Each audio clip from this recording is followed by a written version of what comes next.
కాసేపట్లో సీబీఐ విచారణకు హాజరు కానున్నారు టీవీకే అధినేత విజయ్. కరూర్ తొక్కిసలాట ఘటనపై విజయ్ను ప్రశ్నించనుంది సీబీఐ. విచారణకు రావాలంటూ 3 రోజుల క్రితమే సమన్లు జారీ చేసింది.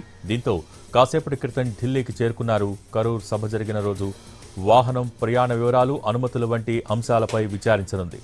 కరూర్ ప్రచార ర్యాలీ సందర్భంగా జరిగిన తొక్కిసలాటలో 41 మంది మృతి చెందారు.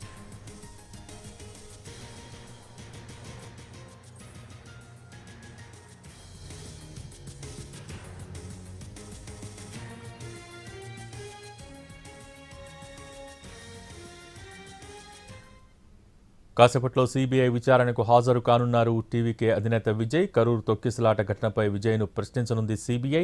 దీనికి సంబంధించి పూర్తి సమాచారం మా ప్రతినిధి రాజు ఢిల్లీ నుంచి అందించేందుకు సిద్ధంగా ఉన్నారు. Raju, over to you.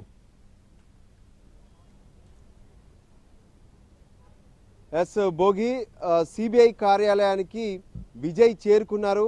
మరికొద్ది సేపట్లో సిబిఐ విజయ్ను విచారించబోతుంది. ముఖ్యంగా తమిళనాడు కరూర్లో జరిగినటువంటి తొక్కిసలాట, ఏదైతే టీవీకే పార్టీకి సంబంధించినటువంటి సభలో జరిగినటువంటి తొక్కిసలాటలో ఏకంగా 41 మంది చనిపోతే ఎంతో మందికి గాయాలు కూడా అయ్యాయి. అయితే ఈ ఘటనకు సంబంధించి మొదట ఏ విధంగానైతే తమిళనాడు పోలీసు ఎఫ్ఐఆర్ నమోదు చేసినప్పటికీ కూడా ఇది ఖచ్చితంగా స్వతంత్ర ప్రతిపత్తి కలిగినటువంటి సంస్థనే దర్యాప్తు చేయాలంటూ విజయ్ మొదట హైకోర్టుకు వెళ్లారు. ఆ తర్వాత హైకోర్టు నిరాకరించడంతో సుప్రీంకోర్టుకు వచ్చారు. సో సుప్రీంకోర్టు సిబిఐ విచారణకు ఆదేశించింది. దాంతో ఇప్పుడు సిబిఐ ఈ కరూర్ ఘటనకు సంబంధించినటువంటి ఇష్యూస్ను మొత్తం కూడా రీకన్స్ట్రక్షన్ చేయడమే కాకుండా అందులో ఎవరెవరి పాత్ర ఏంటి అనే దాని మీద ప్రధానంగా ఫోకస్ పెట్టారు. అందులో భాగంగానే ఈరోజు తమ ముందు హాజరు కావాలంటూ విజయ్కి నోటీసులు ఇచ్చారు.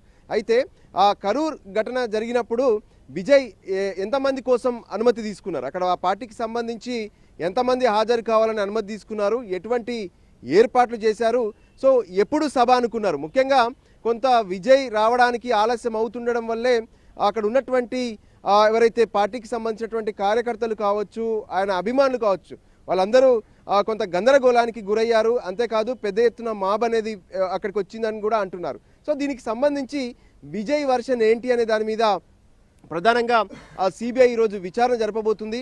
ఆయన ఆ సభకు ఎన్ని గంటలకు రావాలి, ఎప్పుడు వచ్చారు, వచ్చిన తర్వాత పరిస్థితి ఏంటి, అంతేకాదు ఈ 41 మంది చనిపోవడానికి గల కారణాల విషయంలో విజయ్కు ఉన్నటువంటి క్లారిటీ ఏంటి, అంటే ఆయన చెప్తున్నటువంటి వర్షన్ ఏంటి, అంతేకాదు ఆ తర్వాత జరిగినటువంటి పరిణామాల గురించి కూడా పూర్తిగా CBI విజయ్ను ప్రశ్నించబోతుంది.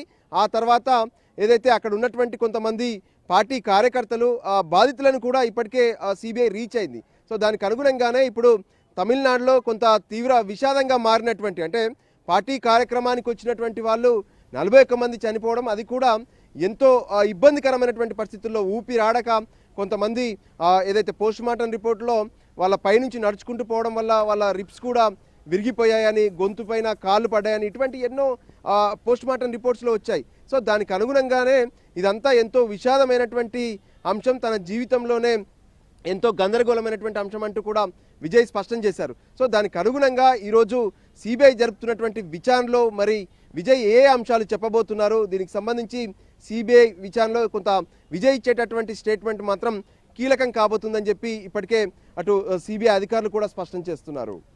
Bhogi, thank you Raju.